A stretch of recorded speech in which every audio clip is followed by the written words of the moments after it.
It's finally over. We made it to the end of Sadazanmai and the midway point of Fruits Basket, Mix, and Carol and Tuesday. And personally, I'm happy to see a couple of these shows go. You mean Sarazamite? No, well, I guess I don't know. I thought Sadazanmai's ending was okay, but I we'll get into that. This is episode 57 of Double Cross Anime Podcast. I'm Whooper and he's Mario. Yep. I actually think that Sarazamai. I need to spend more time with Sarazamai than with any other two courses. I think by the end of this year, I'm gonna rewatch it again to just make sense of it. You gonna watch it alongside Yurikuma? I think I'm good with Yurikuma actually. I, Oh, I really? still have like a very fun memory of Yurikuma. But do you have like an accurate memory of it? That's the question. I'm pretty sure that I remember Yurikuma more than I remember Sarazamai Wow, details. that's really strange because we just finished watching this.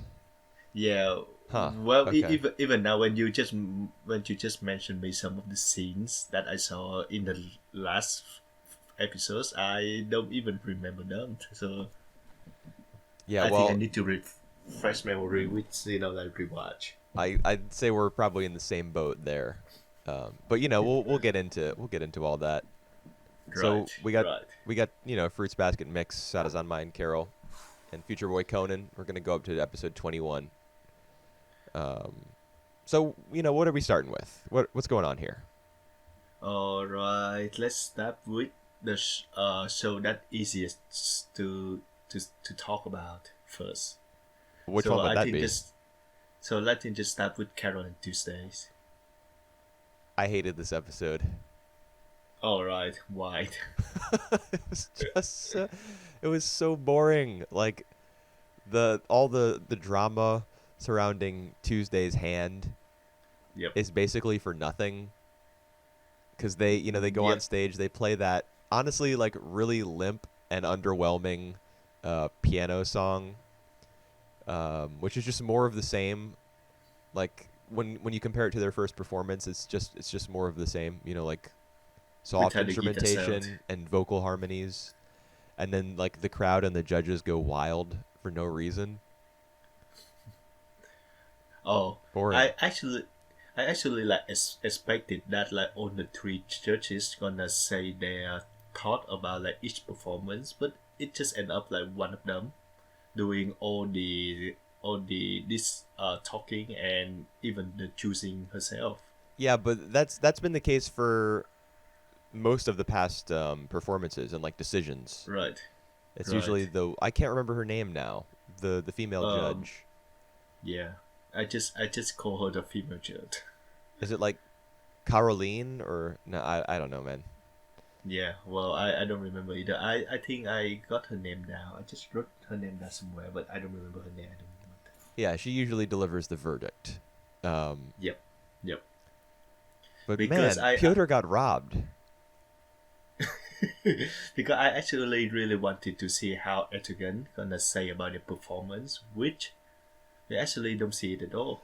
Well, we don't, but she does say before delivering like the news that Carol and Tuesday are moving on to the Oh yeah, finals. She says that we were all the judges were like fiercely debating the outcome of this yep. match.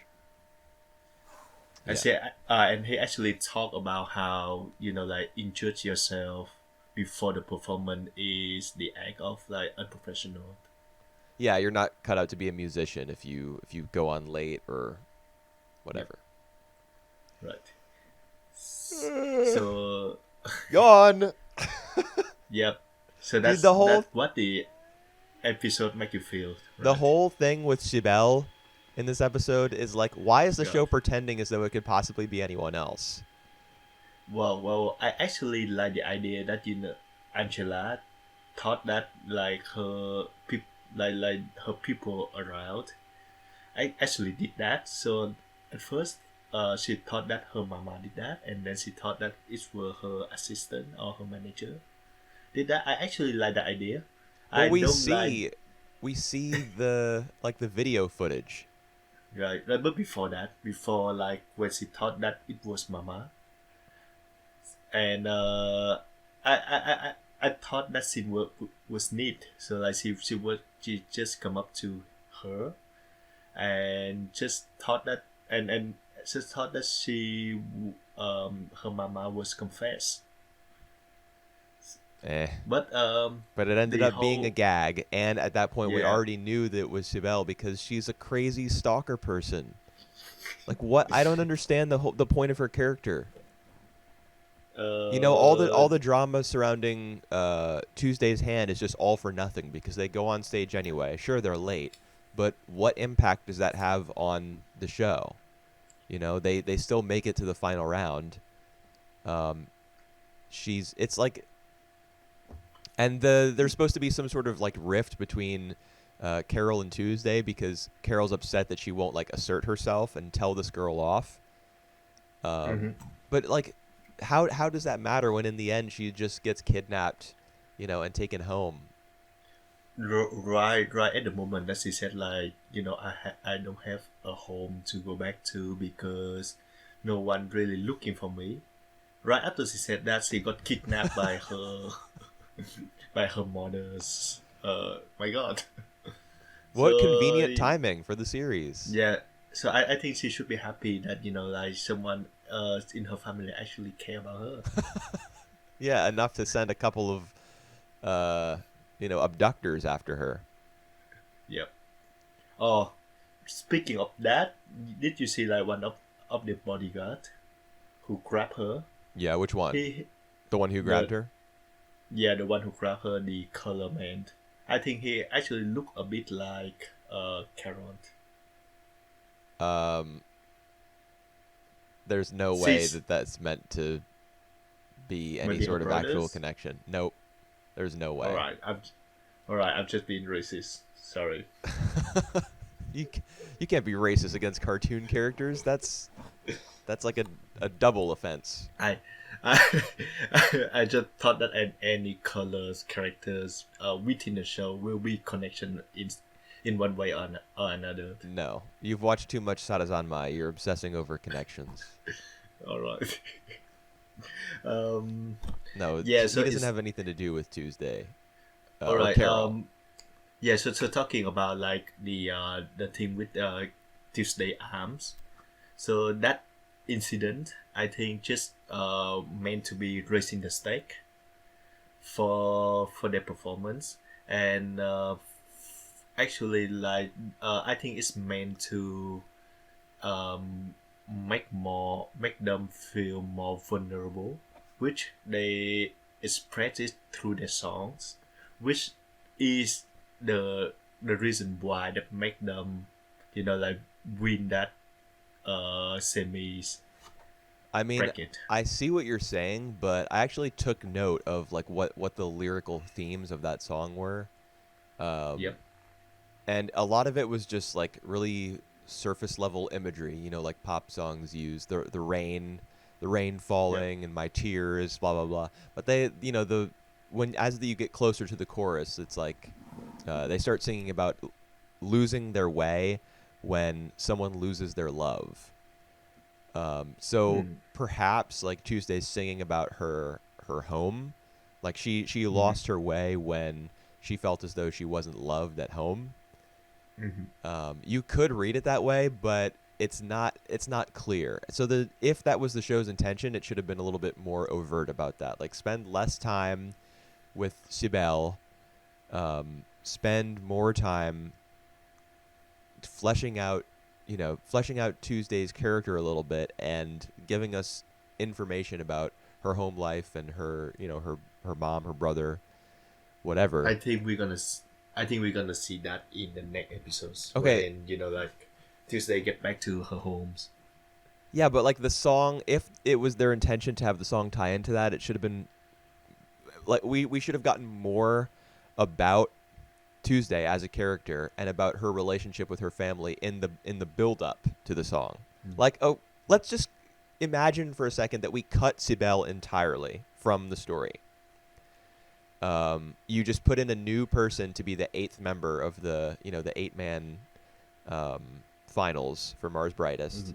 You Yep. get rid of Sibel. What do you lose from the You show? lose the you lose the whole, like a bomb, lettering Yeah, but stuff. how does that matter? Like if you take all that away, everything to do with Sibel, if you take all that away and use all that time for some character building instead, what do you lose? I mean, she still gets kidnapped in at the end of episode 11. Yep. They still have to, face off against the same people in the tournament. And she'd just be Yep. able to play the guitar. Like it just feels very artificial. You said they were trying to raise the stakes, but that it did not translate for me. Like I didn't feel as though they were in Well, any danger of losing. even though I'm defending the show right now, I totally see your point. Basically, like every element the show push so far feels superficial for me. Like it just feel predictable. Like at the very moment that they're gonna enter the contest, we actually see that they're gonna make it to the final with Angela. So they don't break out any of their plot formula right now. Yeah, I mean the raising of the stakes that should have been built up to and focused on is the fact that Tuesday's been, she's been kidnapped um, right before the finals. Mm-hmm.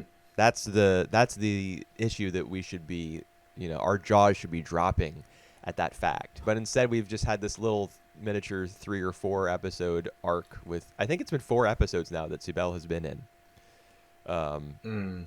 Mm-hmm. Do you remember the scene in last week's episode when Angela's assistant, like Angela goes to take a shower and her assistant kind of looks down at her phone, Yep. and it's kind of implied that her assistant's gonna like access it or mess with it or something. Mm-hmm. That isn't that supposed to be like a red herring of some kind? Like it was Angela's assistant who planted the dry ice in Tuesday's Uh, birthday box. I don't think so. I just think it just they just clumsily put everything together. I think it just doesn't mean anything at all. Well, I mean, they wouldn't have storyboarded that shot if it had no significance at all. Like it wouldn't have even occurred to them to put it on screen if there was no reason for it. Yeah. Well, I don't. I felt like the game that they tried to play, if not in that scene, then in this episode, with oh, who could it have been who sabotaged Tuesday's hand? Who could it possibly have been? I was like, oh my god, just get Sibel out of here. I pray that like this does not continue to plague Tuesday, and she's like thinking about Sibel even as she's being kidnapped, and she goes to visit her in prison or something. Like it's I she's just not gonna throw go my to laptop out prison the out of window. that. Or she maybe go to the youth detention with Right? She could Toy. she could meet Toy.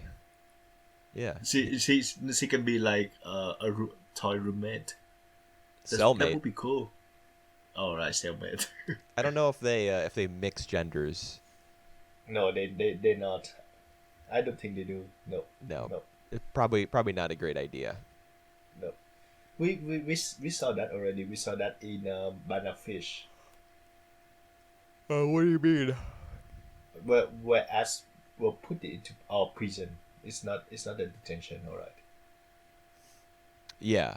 Well, yeah. I mean, the less said about Banana Fish, the better. That All was right. also a disaster. All right. I think we can just everything I wanted to say about Carol Tuesday now is that it the plot is just so predictable and even boring to my standard. Yeah, but on the plus side, no pun intended. I'm watching Right. Macross Plus right now, Right. which is directed by Shinichiro Watanabe, and it actually raises a lot of similar issues to Carol and Tuesday, like the prevalence of artificial intelligence in like popular culture. Yep. Um, that's a central plot point in the series, but it also has the benefit of looking extremely cool and having a soundtrack by Yoko Kanno and Hmm. having an interesting plot and not just being total ass. So definitely recommend Macross Plus if you're, sick and tired of Carol and Tuesday's BS. I have never heard of that show actually. Cross Plus, you say? Macross Plus. You know about Macross, right? Oh, right. Yeah. Macross Plus is a Huh. 4-episode OVA that Watanabe directed in the mid '90s, All right. and it's That's really so it's really cool. freaking good. Hmm. Because I have never seen any of the Macross series franchise. Oh, Macross Plus stands alone. All right. I gotta give that a try Someday. someday. Yep. All right. Moving We can on. yeah, we can moving on right now. Let's talk about something nice. So either mix or Sarazamite if you have Let's just any. do Sarazanmai, I All guess. right. Let's just get that out the window now.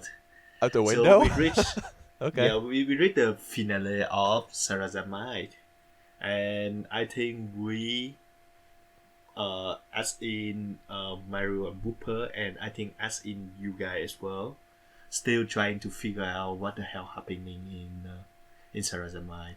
Sarazanmai, more like Yep, Sarazan mind blown. my mind is blown. Well, I didn't really expect the happy ending for one thing.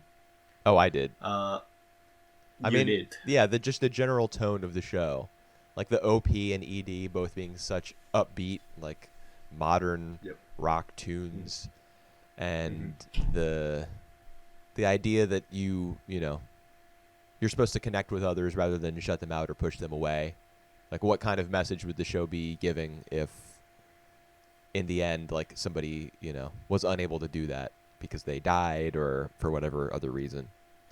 I'm gonna ask you this question first. Which other show that remind you of Sarazamite? So like Sarazamite remind you of, actually. What does it remind me of? Yeah. I What mean, shows? just I guess like Penguin Drum Penguin Drum. and Yeah, a lot of people say that as well. yeah. Yeah, I mean, I don't remember Yurikuma very well, so Yeah. How about like Shuritama? no, Suritama I just rewatched recently. Suritama Yep. like outclasses this show by a mile, in my opinion. I Well, mean, it does have some similar themes, but Suritama like is more overtly about friendship. yeah. This show like is about a friendship between three male characters, so it's similar to Suritama in that regard. But it just buries that under layers and layers of like Connection. obscurity, like metaphor, bizarre visual choices, whereas Suritama is like way more straightforward and heartwarming. Straightforward. I wouldn't hear that word in Shuritama. It's not straightforward for me at all. But But it's it's it's more upbeat as well. straightforward than Sarazanmai. Like it tells a story that you can follow. I mean, with some difficulty maybe because of the time lapses from Haru's water gun, Yep. but not like this. I mean, All right. Sarazanmai is you got characters like passing through dimensions and going to a place called the Field of Desires and having like a bunch of stuff sucked out of their buttholes in order to it's not Suritama just makes more sense. All right. Um, I Another that's an question for I you. hadn't All thought right. of that comparison though. Yeah. I mean I guess they're somewhat similar. Yep. Another question for you though. Do you think that the ending nicely wrap up the story? Yeah, I think it does overall. Right. I'm still trying to figure out if it does. I think it does. I still don't know what I feel about the ending. Well, I'll tell you one thing about the episode. I like the second half far more than I like the first. In fact, I was Right. very disappointed with the first half of the episode. I was pissed. All Um, right. because like it was so drab looking. um, a bulk of the first half of the episode. And I don't know that I would say first half because maybe the eye catch, like the commercial break, came pretty early. Maybe it was only the first third. I don't Yep, know. yep, yep. But everything before the eye catch, um, it was mainly like black and white still images of past events from the series, Mm-hmm. and Toy like shooting them with a gun to erase his past selves. Yep. Mm-hmm. Uh, and he would descend from one layer of memory to the next Yep. by like a portal opening up, like a blue and black hole opening up in each black and white memory. Yep. And I just thought it was very plain looking and very unimaginative. The way that it was just a bunch of still backgrounds that we had already seen in black and white, to indicate that they're memories from the past. They're kind of frozen in time. But the way that he Mm-hmm. descends through each one is was super underwhelming. Like it's just a circle opens up and his character starts moving down through it and becomes smaller and smaller. There's no imagination to that. Think of the dozens of other ways that you could have Mm-hmm. portrayed him moving down from layer to layer of memory. Yep. Like it could have been, you could have actually animated the background so that he like sunk through it, instead of just a bird's eye view of a hole opening up and his character like doo going down. So as that was going on, and he was just shooting his past selves, and they were all, that little circle emerged and it turned black. I was like, oh Yep. my god, they just phoned it in. They just phoned it in for the last episode. But then the second half Uh, happened, and I was like, "Oh my god, colors everywhere! A yeah, whole bunch of shit going on. This is crazy." but the same, like by the standard, I think like the second half they do that as well. So they do like just a bunch of image of the boy running, when they play football, soccer, apparently, with all the flash forward to the event. I think in the future where Toy is in youth detention, where um, Kazuki, I think, playing football and getting injured himself, and where um, Enta just like being around. Yeah, that was Enta's role in this show, was just to be around, So so just yeah, to be around and to be uh, overtly gay.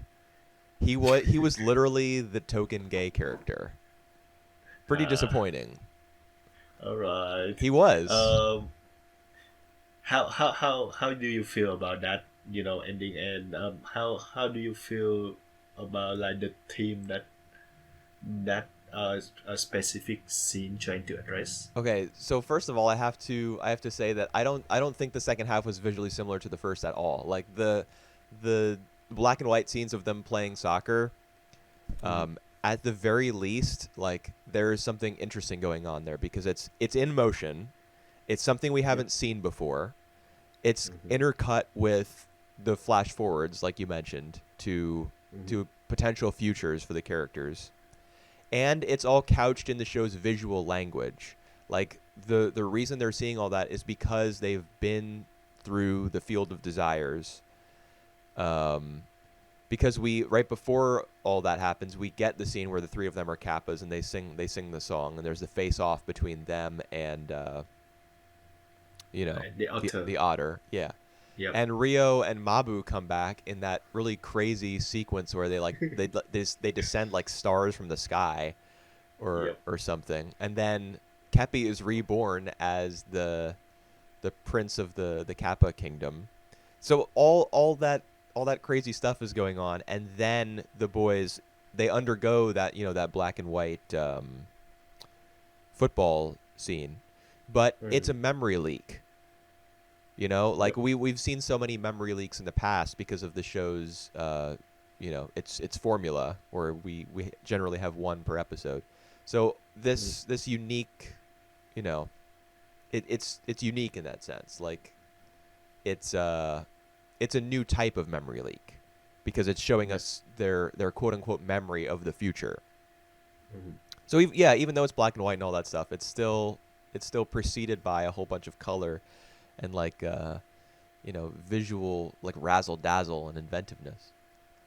All So right. as for the themes, man, I don't know. Like I don't know what the show is trying to tell me. It's well, basically it's trying to say you know, don't give up. You're not alone. You can reach out to people and Just get hurt by connection. Like I think like the show trying to say that in order to connect to someone, it they have to be hurt.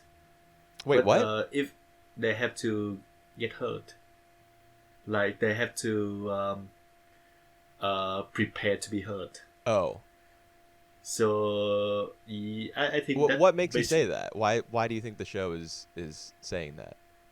because I think by the way Tao just like at first he tried to erase himself from other people memories because he perceived that because he's being hurt by his relationship to his brother, and then when he see that um like other two friends are still important to him, he's bounced back. I still don't know how Right. how Yeah. that. I mean, it's because of his friendships with the other two dudes. All right. The other two Yep. bros. Uh, that he. Well, shit. Is it because of that? Like, that's the reason that he didn't shoot. The mechanic. Well, he did shoot at it actually, and that was another issue that I had with the first third of the episode, whatever it was. There was yet another gunshot and a cut to black. Like, oh, the Yep. suspense. There's been another gunshot. You know, did he actually shoot himself and get rid of the misanga? No. I mean, obviously not. Come on. How many times have you already used that technique in this show? All right. I have two more questions for you. How do you think about the author saying to himself that he is a concept? Yeah, I don't really understand that. I mean, I what was I the think it otter just what was the otter meant to represent? He was meant to represent the dark side. I think. yeah, well, people's desire, right? He was a manifestation Yep. of people's desire. And he says I'm just a concept. Um Is dude, I don't know. is is that supposed to be like a self referential to his work, To his what? to Ikuhara work Oh, in you think general? that it's like a meta commentary? Yeah. That all of Well, his villains are just like too conceptual, that they don't have like a physical yeah. They presence, just a or concept. yeah, I don't know, man. I think I don't really know what's up with that, but I think the idea is that the villain of the series is just a concept, like that can be overcome Yep. mentally. Like if you're willing to risk hurting yourself, as you said, by reaching out and connecting to others. Man, this is really sounding like Evangelion. Um, if you're willing to reach out to others, you can overcome that concept. Like desire is, even though desire is like strong, and you might be tempted to give into it all the time, it is just mental. Like you can beat it by reaching out and forming connections, to use the show's language.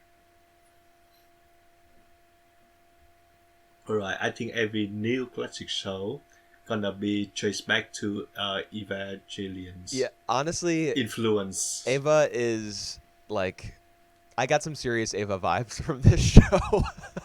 Alright. uh, I also got some Gridman vibes because there Oh was yeah, yeah. there was a Tell Gridman. There was like a direct visual reference to Gridman. which one is that? Like you did mention me before, and I can't recall what that Yes. shot was. So you remember how in Gridman, whenever Gridman would emerge in the physical world, he would like the show would give us that shot of Gridman like in the very center of the screen, with his fist raised in the air, and then he would get bigger and bigger and bigger, and then he would Yeah. All eventually right. emerge into the real world. Yep. Do you remember that shot? Yep. Uh, the show did the exact same thing with Kepi. Huh. Kepi in the center of the screen, very small, with his fist raised in the air, and then then it zoomed in and zoomed in and zoomed in until Kepi was like occupying the whole frame. That was kind of his transformation into the prince, like the more humanoid version of himself. Yep. All right. Kind of after or right before, I don't know, like when he merged with the darkness thing. And Sarah turned out to be the princess. Yeah, which... but we knew that all along. We knew that she was the Yep. princess of the Kappa Kingdom. All right. Yeah, There's one more question. If you go back, Right. you can Good. find the Gridman shout out. Yep. I actually took screenshots of it. I think I can recall that scene now that you mentioned it. It's mostly pink. Like the background around him, I think, is pink, and then he, Mhm. he kind of powers up like Gridman did. He gets bigger and bigger. All All right, right. what's this other question? Why don't you say some stuff? Because I still try to figuring out this show, this final episodes. The last question is about the last scenes. What do you think? Why the reason why Toy jumping into the bridge? Why he jumped off the bridge? Yeah, jump out the bridge. Dude, I don't know. So like, do he want to commit suicide, or do he want to? No, he doesn't want to commit suicide. So why does he do that though? And then why the other two just just show up there Because it's the end of the show and they wanted all the characters to be together again.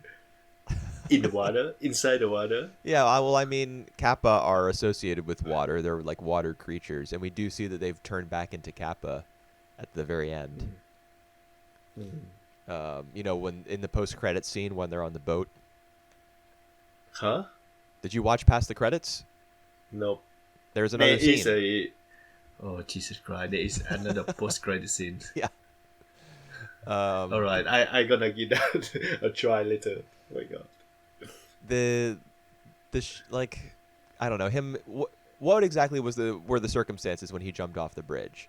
Like He just get out of the prison or the youth detention. right, but and then what is he thinking to himself? He when he jumps off the bridge, he kind of I seem to recall him thinking to himself like, yeah, right, or as if, like kind of rejecting the idea that he would just go back to normal, I guess. Mm-hmm.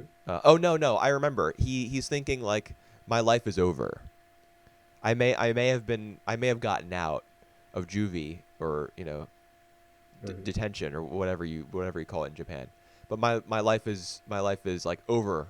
It's over now because I've got this black mark, Mm-hmm. And then he says as if, and he jumps into the water. I mean, so on a very like surface level, water is usually used as like a metaphor for cleansing. Like he jumps into the water and right. he's cleansed of like this negative experience that he's just been through. All right, so now it's like spiritual and I would religious. I wouldn't say it's like spiritual or religious necessarily. This isn't a baptism. Although that type of symbolism is present in a baptism for sure. Mm-hmm. But he just like he's rejecting the idea that it's over for him. Mm-hmm. He jumps into the water to clear. I don't know, dude. Yeah, or maybe the author, the dark desire, or like the dark past, whatever that is. It's just supposed to be like a fresh start. I think he jumps into the water. It makes him clean. Refresh himself. Yep. Yeah, that's the idea. I mean, there was no reason for him to. He kind of sees the ring of connection in the water as well as he's diving into it. All right. So, but that's just a bunch of Ikuhara nonsense. Like, the rings are everywhere. The circles are all around us. All right. Just to wrap up. You got to say some stuff. Who's your favorite? Who's your favorite character? I have to say Toy. Okay, why is that? because I think he going through the most out of this series. He actually have some really dark connection or just dark chemistry to his brother, and he even aware of that, like of that relationship, but he do that anyway. And I think like he the one who have to go through the most and who have to experience the speak to the most out of the team that Ikuhara wanted to say. Uh, The the what did the Ikuhara second want one to say? about the connection, about What like about him? about like the desire to connect to other people, but the also the desire between, yeah, just the desire to connect to other people basically. Why, if you want to tell a story like that, why not make a show like Tsuritama? Hmm. Because Why make a show like Suritama is this? Like, why? What is added by all these layers of symbolism alright. and It's obscure like language? alright. It's also more of the dark design as well. And Suritama doesn't have that design. Here, like all the characters, most of the characters are present with the design. So it to be dark as well, to be together with another another person that they care for. Okay, yeah. So not as lighthearted. Yeah, not as lighthearted, but it still have like a happy ending. Yeah, it does. And I think this the dark design speak the most between anti um gay love to Kazuki. Enta was a Ka- non-character in this show. Kazuki desire um to cross dress for his product, and to the cops, Real and Mabu's Yeah, relationship. who come back to life. We Yeah, should come back we to should note. light and make themselves as a light, to become a light. Right. Yeah, I Um, mean, I thought we were going to see them again. I didn't think that they were gone for good. yeah. Because All right. you have those two like the silver ring things, which are Yep. interconnected, Yep. you Mm. know, and All right. we saw those in a past episode as well. Yep. So the fact that they're connected indicates that the two are like, they've become one or whatever. They're not they haven't been split apart from each other. Just There's to also the symbolism of them both being rings, as in like wedding bands. Yep. All right. Just to sum up, I still enjoy the show. I still feel like every episode I still feel the invest. Like I feel invest the all of the imaginary and symbolism that the show trying to express. And some of the time, like for the first few episodes in specific, that I feel totally impressed with the show. Oh yeah, the first Uh, episode I was like, oh my god, it's a masterpiece. yeah, best thing ever. I still regarding it as like one of my favorite show of the year so far. Yeah, I would say it is for Uh, me too. yeah. On though I think I will try to watch it again sometime in the future to just, now that we know the ending, now that we know more or less about the theme that he want to express, I want to see again to see if some of the plot points he trying to develop is, like ticking the box or not. I don't know, man. I'm not sure that this show is like that thematically Neat, dense. right? Yeah, like it's mostly the characters just saying connection over and over. Yep, As is yep. most of the conversations surrounding the series online. People are like, "Oh my god, connections." Like every story is about that on some level. Like you brought up Tsuritama, I wouldn't have thought to compare the two, but if you wanna make a show about connecting with other people, Tsuritama is it basically. All right. Uh, Just just my own reference though. I feel like this show and Suritama is on the same level. Okay. I think Suritama is like really great. Mm. The show not it doesn't touch it. All right. But Well, that's just my opinion. fair enough.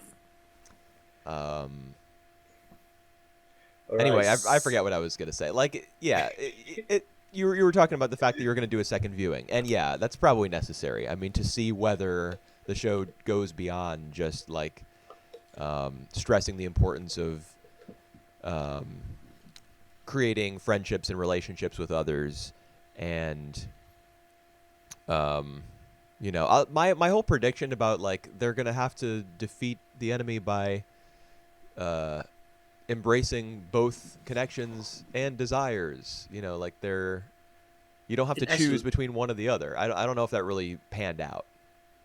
it actually panned out. Remember the Prince Cappy when he tried to defeat his dark side. He actually just basically just joined into him to become one whole person.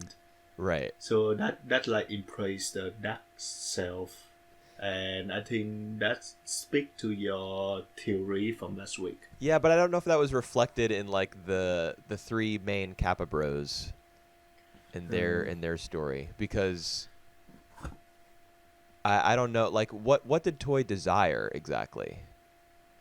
Just to be connected to his brother.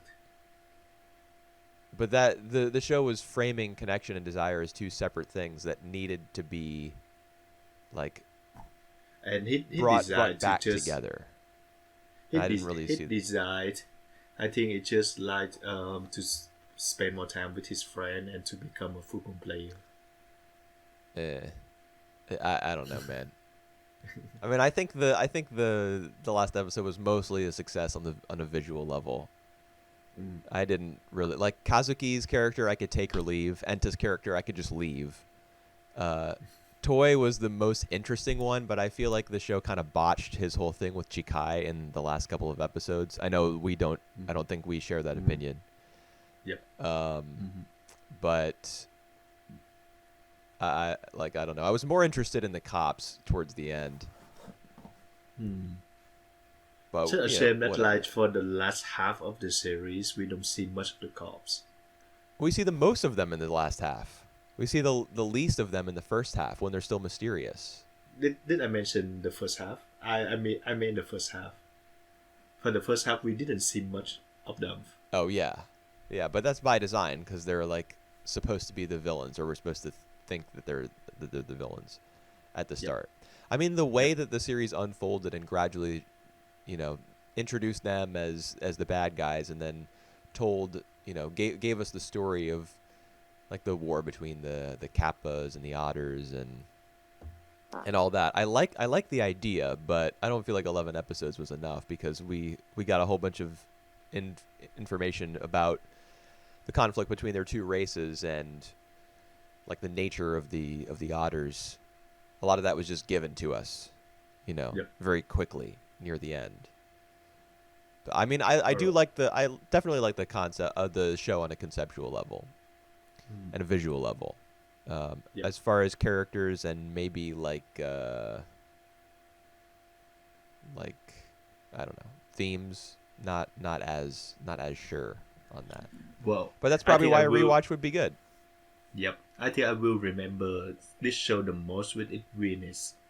Like we don't see a show about like a boy transform into kappa to get things out of on the ass Yeah. that much.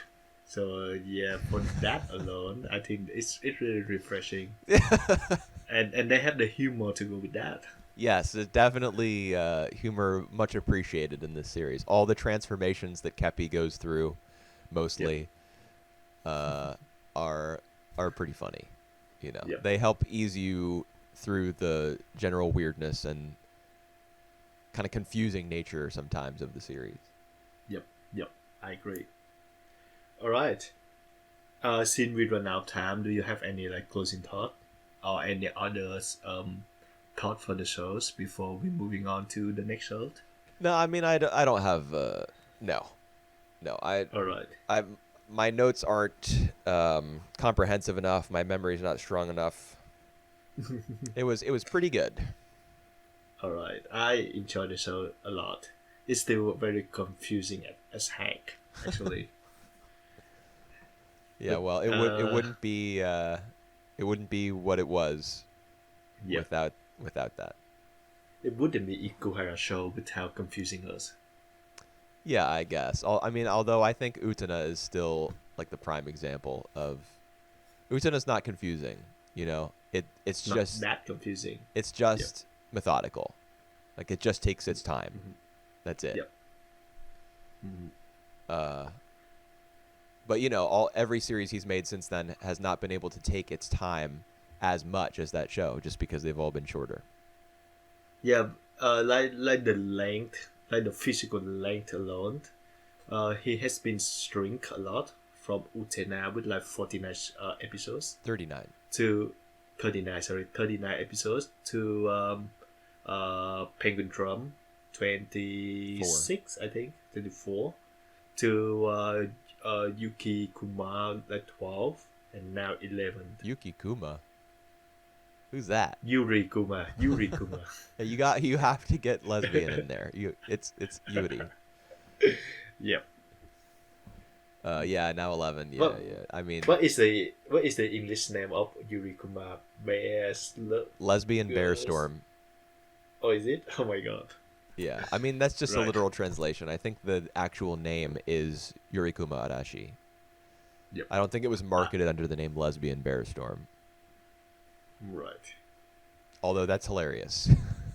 And it should have been. Alright. Alright. Let's go Let- on. Let's move on.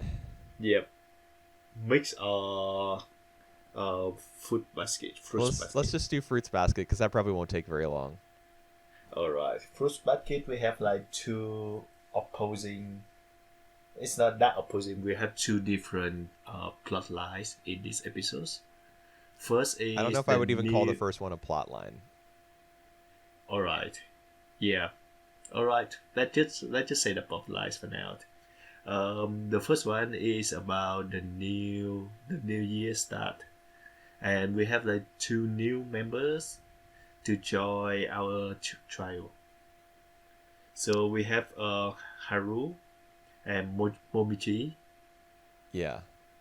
And Haru shows the student council president his pubic hair. How do you know that? I gonna ask you that question actually. What? I gonna ask you like what did he show? Do you seriously? Did you also not know, like Toru? I was guessing. How do you prove your natural hair color? Uh, What would you do? You know that All needs right, to be taken into the bathroom in order to show someone your natural hair color, like to prove it. Alright, you can show the armpit hair. Oh, For armpit once. hair. Yeah. Yeah, I guess that's probably what Toru. That's the conclusion that Toru would come to if she like really thought about it. Alright. Yeah, he shows him his pubic hair. LOL. What a crazy, like, what a school hijinks, bro. Yeah, like I don't even really care about that. Like Yeah. I know all these characters. I don't really care to see more about them doing the same thing. And even like with the new members like the student council, they just over the top.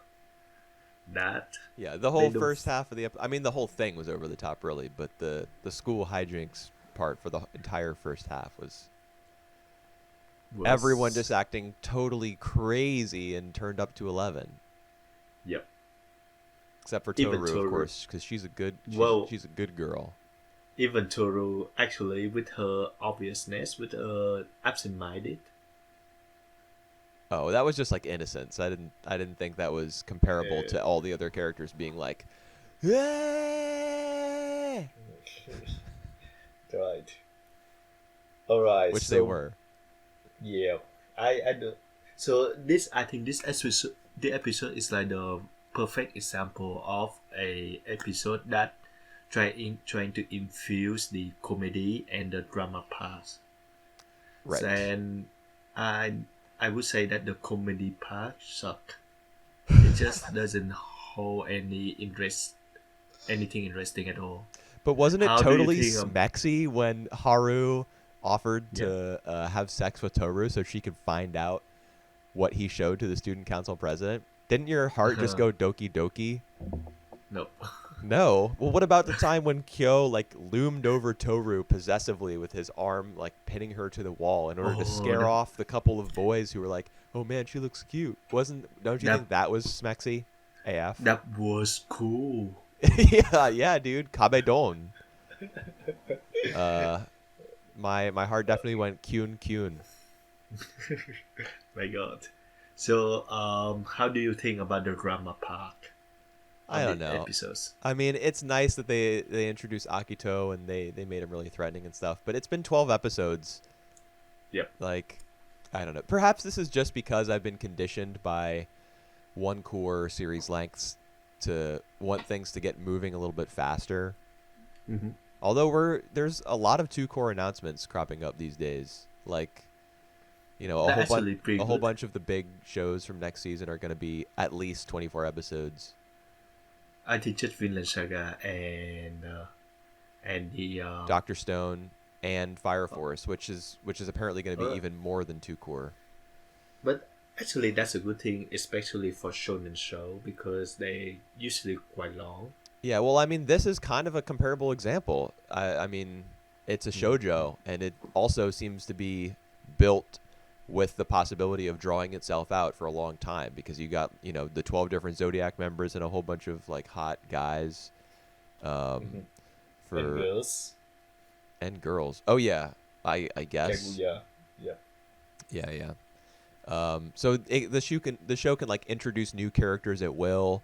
It spends a whole bunch of time just like clowning around with them at school by introducing. It creates a path for itself by putting two more of the Soma kids in high school, um, Mm-hmm. to feature a lot more like high school scenes of just the characters messing around and like being totally hot.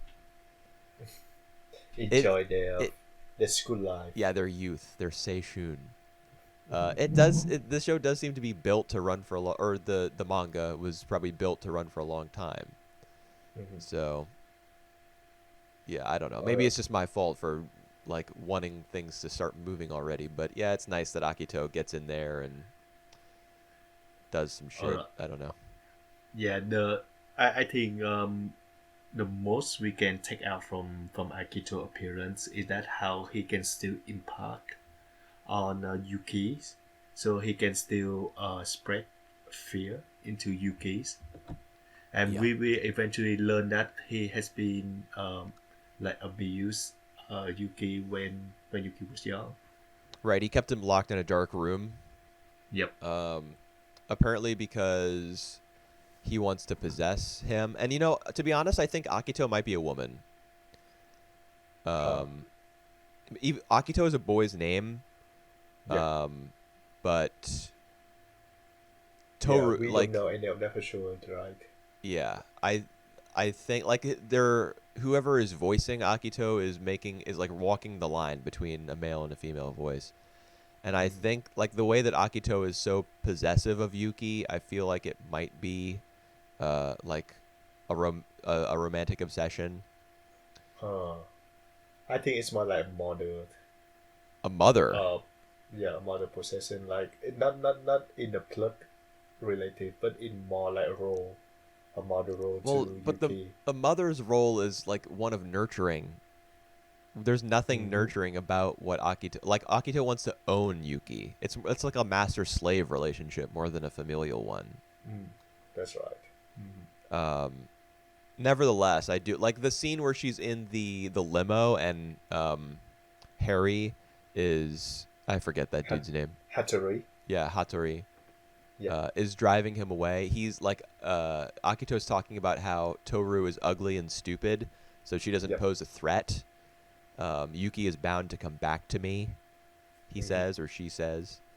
So I think Akito might be a woman. Like aren't there are other examples of characters having different like names that belong to other genders. Mm. Like Toru, for example. Her name is Honda. That's a boy's name. All right. Hmm. All right. Um, or wait, Honda's a last name, isn't it? Yeah, I Honda's a last name. I don't know. I don't know. right. But I get the feeling that Akito might be a woman. All right. Let's just roll with that for now. Actually, I don't think we're gonna cover this show like after this week. Probably not. But Don't you want to watch them playing badminton with no net? yeah, and I actually really enjoy doing that as well. Yeah. Enjoy the youth. Right. They're station. So yeah, it's worked out that like Yuki in the end feel relaxing What? after that feel relaxing after that badminton sessions. Oh, yeah. Good for him. He's Yeah. no longer scarred. he's been He healed himself. by the power of netless badminton. All right. Um, Good do you riddance, think Fruits Basket. good riddance? So you don't want to try this show anymore? No, All right. I'm good, man. I don't know. I gonna stick with that to the end. Till the Knowing end, that, it's gonna be like a year yeah. till it's over. Yeah, knowing that this adaptation will I think will adapt the Just material read the to the end. manga. Just read the Oh, manga. It'll take like so 10% of the time. or I will watch the original series. Maybe that's a better option. Oh, maybe. I don't know. All right. All right, so mix. Yep. So let's got to the products now. The actual product, and actually not the actual product, but Yeah, they they're feel stepbrothers. more like but they feel more like bonded than any of the Shoma's products. I guess. I don't know. Yuki and Kyo seem pretty close, even though they're always at each other's throats. But anyways, enough about Fruits Basket. Please. All right. Um. So another episode with no baseball. Yeah, that's right. There's tons of baseball talk. In fact, the show, like the episode, mostly revolves around baseball talk. Yep. Yep. But no actual baseball. Looks like that'll be next episode, based on the final shot of this one, being like the bracket in the newspaper, showing us their opponent. Yep. Do you know the opponent? Because I don't think that I do. I know about what their next opponent is. Yeah, it's Kenjo. Do we? It said right on the Yeah. Which one is that actually? it's the one that the new character is Oh, a right. cleanup hitter for. So the new school that formerly known as Sumitech. Right. Yes. Right. All right. Wow. So I mean the show is like inverting its structure from Touch. They've faced Sumitech in the finals of the previous installment, Mhm. and now they're playing them in the first round of the summer tournament. And so we'll see what happens. So, Yep. but So like personally, when that guy showed up, Akai's older brother, and I mean, I guess we Mhm. have to refer to them by their first names now because Akai is their family name. yep. So it's Ryo's older brother. His name is Tomohito. So Mojito. Yeah, when he showed up, and was like rudely trying to stop, Mita from giving flowers to his brother. Yep. That was like a blast from the past for me because he has the exact same character design as another character from Cross Game. All right. Yeah, like identical almost, the spiky hair and stuff. So I was like, Hmm. whoa, it's that guy. All But right. no, he's totally different from him. Right. And he's kind of the way he acted made me wonder like what his deal was because he was a super jerk Even Yep. even after Mita has accepted that she, or whatever her name is, I can't remember. She's accepted that she's not going to get into the house. She won't be able to give Akai the flowers. He's like, when she turns to leave, he's like, pick up after yourself. Yeah, that was that was extremely rude of him. Yeah. But So I but wonder it might be why he has just the chip on his shoulder. I'm like interested to find that out. yeah. But maybe he just tried to be like overprotective to his brother.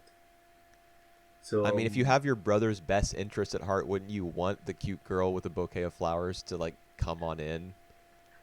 I probably just wanted him to well, especially when he just like a secondary school or middle school kid. I just wanted it to protect him from any interested from other people. So What are yeah, you talking about, dude? yeah. No, You're I telling me just that try. if I just try to get into his like mind. So some I girl think shows up. that's what he work. That was his my work. So Okay. All right. Well, but I that mean, we don't know exactly how his mind works. I mean, it certainly seems that for now that's his motive, but as with most of the other characters, I'm sure that there's something more significant that is, troubling him or that's right. causing him to Um, act like so sourly, I guess. that's right. And this episode is like the like the it's not the second time. It's like the third, the fourth time the uh that the that's the manager asked show if he want to pitch, and he refused again. It's no. This is the first time that he's actually said you should go after the starting pitching job. Yep. In the previous one, he was like, throw me a couple pitches, because he was That's right. curious. But in this one, it's the first time that he like says, you know, maybe you should Yep. try to become the starting pitcher. And the interesting thing is that show refused outright, and he said the reason is Thomas about like Thomas Toma won't lose. yeah won't lose. That's right. Yeah. Um, So that like a very interesting like reason. yeah, but you can tell that Is that's that not the like whole he story. Like because yeah in this, how he apparently lost the pitching job, yep or the role of pitcher with the rock yep paper scissors game. mm-hmm. There's another rock paper scissors game in this episode. Yep and When the bath is ready, and he throws scissors, and he doesn't even turn and look to see whether his brother has beaten him. He just yep takes it for granted. but it actually beated him. He know that as well. That's right. Wait, no, he did. Yep Okay, that's what I he did thought. Because he throws he scissors, did he and at did first I thought that Toma had thrown paper. So yep Toma would Thomas from lose. paper Yeah, but yep then in the very next scene, you see that he has a clenched fist yep for Rock. yeah. I think Thomas just tried to bluff his way out, Okay. but so he knows. Okay, I So I he thought he threw paper. I thought I was crazy because in the next scene he has Rock. yeah But yeah, the important part, rather than the outcome of the game, the important part is that Soichiro doesn't even look. He just takes it for yep granted, which pisses Toma off because he knows that his brother on some level is still holding a grudge about the his earlier loss. Well, I take that scene in the other meaning though. I just take that scene that like normally, when they play rock paper scissors, show wins, always wins, and he knows it. He know that he always wins, so that he confident that he gonna win without even look. But he didn't And win that when he lost the pitching job. he won't.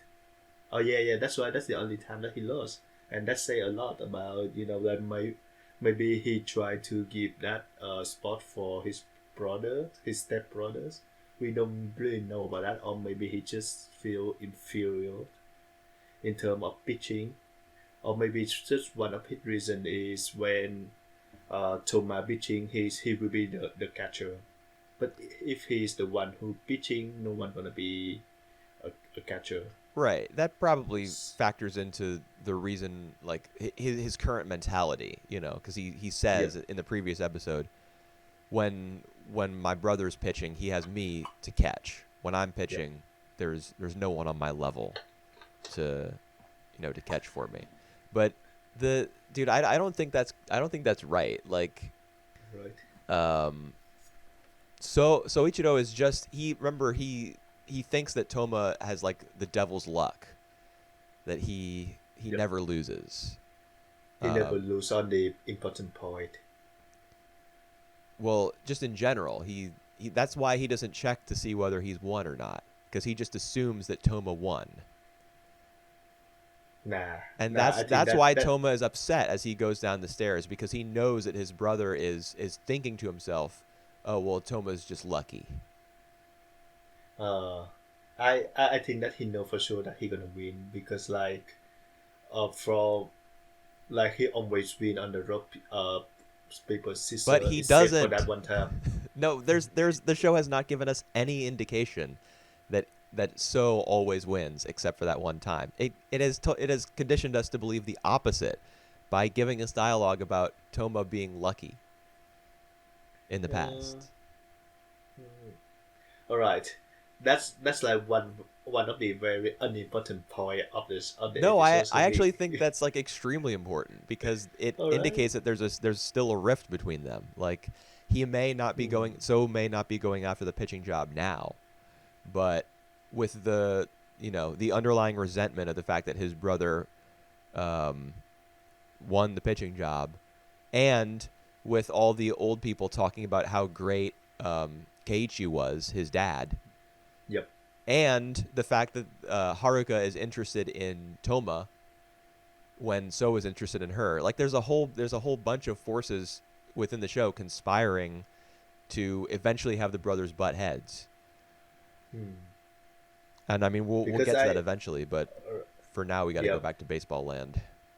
Yeah, because I still myself trying to figure out what's the real reason that show still not want to competing with Toma for the ice pitcher. Well, I mean, And I think go ahead. Go ahead. yeah, I think it's a mix between inferior and just want to. I don't know. I don't know. I actually don't still can see the reason why, and it's actually very intriguing. Yeah, I do think that it's because he feels inferior. Like he really does believe that Toma is not going to lose that easily. Like that because Toma is also a very gifted pitcher.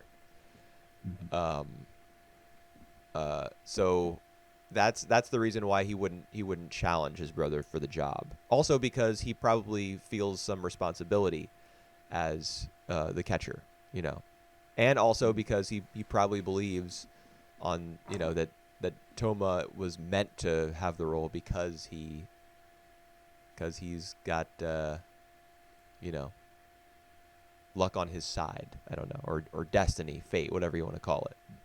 Yeah. But the show is making the show's been very Toma heavy and Haruka heavy for the last couple of episodes. Um, Not this episode yeah, though. not this episode, right? It kind of changes focus. It's more, it's about Soichiro, but it's also more about the past than anything. That's right. That's right. However, in addressing the past and the way that it focuses on So's dad, Yeah. it's kind of about him. Yeah. Yeah. You know, So this week the kids they all make the connection between show dad who already passed away and show my dad that they are on the same baseball team before, and right? that's the current mothers have absolutely no idea about that. Yeah, because apparently they. Well, that's the interesting thing. Like, the opening scene, or the opening scene is the one where Daisuke is introduced. Mm-hmm. Um, and that's completely. He's the power hitter from the previous episode, I think. Yep. Mm-hmm. Because the ball. Wait, is he? I've got my wires crossed. Anyway, the not the opening scene, but the one where Otomi is at her friend's house, and her friend's mom says, Yep. "Oh, Aichi was your My mother's first love." first love. Yep. Yeah, so that's a little strange to me because if she didn't know that that both of her husbands like shared a baseball team, both of her husbands, that sounds weird. Uh, if she didn't know that they were both on the same baseball team, then she must have not gone to their high school. Like um, Yep. she must have met him afterwards. Yep.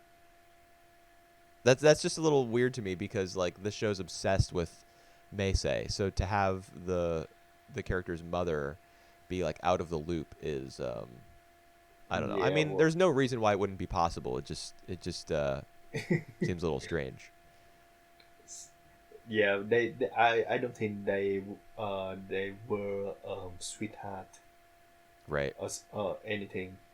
Yeah, when she said But first love, I was thinking, "Oh, of course, like high school sweethearts," but apparently yeah. not. All right. Let's just All right. Yeah, but we get like some many interesting characters. Um, that will be like they all 10 grades. So I think that's mean that they're gonna appear not this season, not this year, but like the next 2 years as well. Yeah, I wonder about that. Like, what Mix is gonna do when how long will it go? In terms of does 150 does it with does the it buddies. go? Is it just 10th grade that it's gonna tell its story, or it's gonna tell the story, or is it like 11th and 12th? Um, Yeah. I don't know, but certainly the fact that all of these characters that it's introducing, all of these like fated rivals, we've got Mita, the pitcher who Toma faces off against in that practice game. We've Yep. got Nishimura, the guy who is Have a has a cross. crush on Otomi. We've Yep. got Tomohito. We've got Daisuke. So there's a bunch of them. Oh wait, Mita, the older brother with the glasses. He's not in 10th grade, Yep. Yeah, that's right. but He's the most of only them one. are. Yep. Oh. So I still enjoy this show a lot. I just wonder like how long it's gonna be Yeah. Well, I because mean, yeah, the first thing we have it's to do is see whether it even gets another episode. Because right now I'm yep. thinking that it's going to be too core, and this is based on like a conversation I had online with somebody Yep. about the fact that there's no show that's going to replace it in its time slot. Um, Yep. but until I see episode 13 like on my screen in front of me, the word is out on that because it's not listed anywhere as like having a set number of episodes. Yep. So we'll see. I don't know. All right. So now we just go to the classic shows, the Future Boy Conan. Yeah, 5 episodes, Ep- yep. Episodes 16 to 21. 17 to 21. So 17 to 21. So we finally reached like near the end of Future Boy Conan now, and it have a lot of action. Yes. I think there's a lot been going on in the last 5 episodes that we watch. Yeah. But at the same time, like 4 of these 5 episodes are dedicated to the yeah, 4 of these 5 episodes are dedicated to the conflict at High Harbor. That's right. So it plays out over a good like a suitable amount of time, I would say. It's not Yep. all resolved immediately, but it's Yep. also not dragged out so that we only get a couple episodes left for the conclusion. I Go ahead. I think that war is raise a lot of interesting perspective. So I really like it. Like for the 4 episodes that it depicting the war. What do you mean? Like, what perspectives were raised? All right. So like I like the way that like it's not an on all hours. It's more like one one side trying to invade the other, and I like the idea of like just send just send someone to be, like pretended to be, just send someone as more, so pretended to be a prison, You mean Orlo? like, yeah, that's right. I like that strategy, and I like the way that the tide is changing. The the, the physical tide is coming as well Yeah. in the form of tsunami, and like for mostly her whole perspective change after that. So I like the progressing of everything that we see. Right. Yeah, I do like the fact that the tidal wave is so massive and so it's like so threatening to everyone, all Mm. sides of this conflict because there are multiple, um, agencies at work. You've got Yep. Industria, you've got High Harbor, you've got Orlo and his gang, Hmm. you've Hmm. got Dice. You know, the who's just a ridiculous character. Just yeah, But the tidal wave is so all encompassing that it kind of makes their conflict seem shallow. small, Yeah, right? in comparison, and I think That's that's the right. point. You know, Hmm. especially since Monsley, we get that little bit of backstory. The flashback from Monsley to her dog. Yep. Dude, what? Oh my god, her dog. Yeah, Muku, Muku, tada! Uh, See, actually a pretty cool characters. By that I mean like when she know that her ship that got land on it and that have like a massive weapon got bombed down by Conan. She actually doesn't feel um, pressure, or she actually feel really determined, yeah, well, she composed. she knew it was gonna happen. That's why Yeah. she had Lana put on the ship, like so that she wouldn't be captured. Like rescued by Conan. But then, as soon as the explosion goes off, she was like, "Damn it, Conan! Could you not for once could you not ruin my plans?" Um, but we get the flashback to the massive wave Yep. that she experiences after her village is like reduced to ashes by the Mhm. by the planes that fly overhead. I get a very World War II type of vibe from that scene. Like a Grave of Mhm. the Fireflies or a Barefoot Gen, um, It where it she does wait. remind me. Go ahead. Yeah, yeah. All right. I just want to say it does remind me more of Nadia. Was there a scene like that in Nadia where Nadia wakes up and her? Nah, it's more about when the citizen from where that is, Atlantis from Atlantis actually self destruct themselves. self-destructs. What are you talking about? All right, they just I I have uh, no. I, I I just mean that they actually for the oh I I don't know why it remind me of Nadia actually. Okay, Maybe I'm talking because specifically of the about shape. the scene Right. where Monsley See, like regains consciousness and sees that her village is like consumed by fire. right. All right. And the sky is like dark red. Yep. That specifically reminded me of like World War II Hmm. stories in anime. Right. I don't think there was anything like that in Nadia that I can remember because Atlantis is already like totally ruined by the time Nadia comes back to it. Hmm. But I mean the fact that after Monsley sees that there's a gigantic tidal wave, and Yep. she's kind of washed out to sea, and then she's recovered by some people on a cruise ship. But the fact that she had that experience with the giant wave, she like totally freezes up when she sees the one that's coming for High Harbor, Yep. and Conan has to rescue her, and then he rescues her again in episode 21 after the seaplane like crashes in Industria, and he Yep. pulls her out of the burning wreckage. Um, so she's been saved twice by Conan, and she's also been persuaded over time that I mean, especially seeing that giant wave again, she's been persuaded that Industria is doomed. They've got to evacuate. Mm. You know. So the Yep. the moment when she turns on Lepka, or doesn't turn on it, but tries to persuade him, let's go to High Harbor.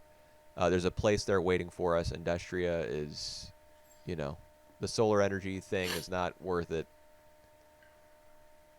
Let's get out of here. Actually, I don't know if that's exactly how she phrases it, but the fact that she breaks away from Lepka's like militant ideology makes sense, Mm.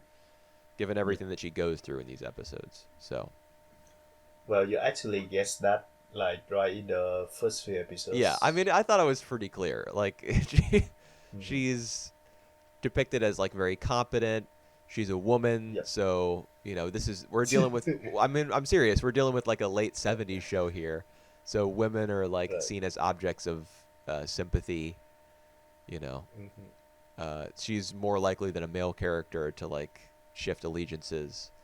Um, she has some fondness for Conan. That's evident pretty early on. Like she's amazed at his physical abilities and all Mm-hmm. that. So I liked the what was done with her character. Although her Mm-hmm. ultimate fate is up in the air. She may be dead because that's the cliffhanger. Conan is like diving down into the residential sector and Don't die. he's screaming out, "Don't die." I don't think she died though. Yeah, she's probably It's alive somehow. I don't know. it's a children's show. Yeah, but No, haven't there no already one been gonna die. there? We did see some blood. Uh, she Yep. gets shot, and then Conan, he puts his hand on her. When he draws it back, it's covered in blood. Um, it's possible. I mean, Rose of Versailles was aired in the exact same year as this show, and there were some character deaths in that. I mean, I Mm-hmm. would say there were a lot actually. Hmm. So I mean, Future Boy Conan Uh, is more. It's more of like a kids' adventure series than that one. But in yep. terms of what's allowed to be shown on television, she may she may die. I don't know. Also, Lepka's being tortured. Yep. You know, Yep. pretty intensely. We don't actually see any like voltage running through his body or anything. That might have been too frightening for kids, but he is strapped down. And there's talk of you know, if we fry him any more than this, there's the risk that he'll die. So. Yep. Mm. Lepka's going all out. He needs that solar energy so that he can conquer the world, or whatever he wants to do. Yep. So I think the plot so far is really straightforward. How do you think about uh the Olo guys, the Olo gang? I'm kind of tired of them, Right. honestly. Like, especially after the fight that he has with Conan right before the tidal wave Yep. Yep. Yep. comes. He's just a Mm. buffoon, Like he's beaten by Yep. Conan, who is not armed at all. He throws away his gun and pulls out a knife, like to be Yep. super villainous because he wants to cut him up. But then Mm. Conan like grabs his knife with his toes and balances on it and kicks him in the face. We've seen him do this move to like multiple people over Yep. the course of the series. But if Orlo is supposed to be this big bad and Conan takes him down just like that, you know, he's a very simple character. He's just selfish and he doesn't want to contribute. He just wants to take. And Yep. he's cruel and villainous. There isn't a lot there to be gained from like really reading into his character. So Yeah, he actually functioned a bit like Dai's characters, except Dai is more profound and Dai is more unpredictable. He's more fun as well, I think. yeah, Dice is funny. Like he's comic relief. Um, Yep. and He's not that mean spirited compared to Olo. yeah, although he does, it's true that he did try to like light up their house, their tree house in the past episode, Yep. and Yep. Yep. all of a Yep. sudden, and he just ingratiates himself back with the main cast as though it were nothing. Like Jimsy points out, "Hey, you lit our treehouse on fire, or you tried to," and he's like, Mhm. "Yep, sorry about that." And then it's not really mentioned again. I mean, it didn't really bother me, but uh, it doesn't make a ton of sense when you stop and think about it. Wouldn't they just kick him out? You know, Yeah, wait. Yeah, that's right. like kick him into the ocean from the plane as they're all flying Mm. back to Industria. Oh, he's stowed away. Just toss him overboard. that's and that's what Monsley wants to do. She wants to drop him off at the nearest island, and Conan's like, Yep. no, don't do it. But that's the thing about Conan's character. He's He like, doesn't care. well, he's just he's very trusting. He's very Mm. innocent. He doesn't hold a grudge. You Yep. know. So he's kind of like the opposite of Orlo. Orlo is like a foil for Conan, I think. Mm. That's right. So So yeah, I think that the plot is really straightforward. After this, I think yeah, like the whole 5 episode we're gonna see the last five. We got to deal with the uh, with the getting everybody the uh hell out of Industria. yeah, with the industry actually, and yeah, just have anything to do with against Lapcat. Yeah, they got to take I down think we Lepka. actually passed the yeah, we actually passed the point of high rebirth now, I think. No, I don't think So so. I we think the show's don't going to end at High Harbor, with all the I Industrian people having relocated, because we're I gonna see think Industria like flooded by the end of the show. I think. huh. I just think like we're gonna see back in high rebirth for the last few like sequence where like the people in high rebirth gonna just wave to welcome on the people from Industria. Yeah, that's a possibility. That we won't actually see them arrive and like get settled into the way of life there and stuff. Yeah, I wouldn't say necessarily Mm. that we're going to see that, but that is going. I think that's going to be the conclusion. Is you Yeah. know, Industria is the water's rising. It's going to flood. They got to get out of there. They got to overthrow Lepka, and then they all got to take some ships over to High Harbor, and Mm. everyone will live in peace and stuff. I'd say it's pretty clear that's going to be the ending. Yeah. Well, even though that I enjoy the war, I one recurrent plot that I don't really appreciate is that Conan had to save Lana all over again, like multiple times Yep. uh, during the course. But yeah, She does well, get to it save. actually She does get to becomes save him. that's right, and she got captured because he want to save him. So yeah, point to her for that. But it's still the same that afterwards Conan had to save her all over again. Yeah. Yep. Even like sinking the ship and Yeah. He has had to to. come back to that ship. He sinks the ship, and then she's waiting down there. The water's rising. Oh no, is she gonna survive? Like the show does not wait very long before Conan busts in Yeah. to save her from her And prison. he's pretty calm as well because he know that Conan gonna come and save Yeah. him and save her. I mean, they do have So that like yeah, kind of telepathic connection between the two of them, so she probably like that's right. felt that he was coming. Yeah, Um, we even see her in like a kneeling position, but you don't get the sense that right. she's praying. So she's probably like reaching out to him mentally. Mm-hmm. Um, yeah, it's true that the show keeps having Conan like save Lana over and over. Um, it doesn't that just as before with what did I say that didn't really bother me Mm-hmm. about something like a few minutes ago. Oh yeah, Dice being forgiven for Oh right, yeah, setting the kindling material underneath their treehouse. Uh, yep. just the same way that like that didn't bother me that he rejoins the main crew. Kind of, it doesn't really bother me that Lana keeps getting rescued over and over. Um, but it's certainly not a point in the show's favor. Like it's not very inventive. Mm-hmm. At least in that regard. I mean the main way in which the show is inventive is it keeps going to different settings. Yep. Although we've reached a point now where we're not gonna like no new places are gonna be introduced. It's gonna be a lot of like chasing through tunnels, in the Industrial Underground, and The Triangle Tower, and evacuating the citizens. We've already seen The like what their houses look like in general, all that type of stuff.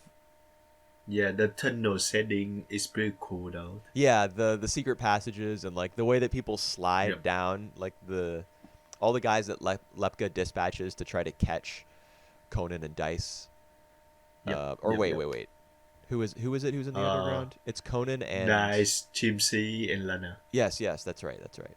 Yeah, I thought that was nice that it was those three instead of Conan. Like Yep. now the other characters get to have some adventure. Mm-hmm. Conan having impossibly broken out from his chains or his what are those Mm-hmm. things called? Manacles? What I Yeah. think that's what they're Well. called. Yeah. Chains. Yeah. But yeah. He gets out of that. It's so ridiculous how he like breaks off a piece of the wall. It's a good sight gag when Yep. the guy comes in and the part of the wall is like reversed. He just have no idea what has happened. Yeah. The show's good about that sort of stuff, like finding new Right. ways for Conan to get one over on the gun-toting henchman. Yep. It's more about like adventure and a sense of fun and finding new situations to put Conan in and stuff. I wouldn't say it's any great or classic type of story, Right. but it is it's always coming up with new ways to execute its familiar formula. That's right. And I would say like the pacing for the last 5 episodes have been really good. Yeah, So I think it's spanned out for the right amount of time. It doesn't feel rushed or it don't feel like uh put out for too long. So I actually appreciate that. yeah. Well, I do too. Yeah, and I agree. And I think the reason for that, or one of the reasons for it, I'm sure there's dozens, because every production on this scale is like so complex. But one of the Mhm. main reasons that it feels like a proper amount of time has been allocated to this conflict at High Harbor is because it involves like every character who has any sort of stake in what's going on is Yep. involved. Like we get Yep. Uncle Gull, with his plot to bomb the ship. We That's right. get Yep. the adults, like the mayor and the doctor, Yep. Lana's like adoptive uncle, Yep. because they've got the well being of their people to think about.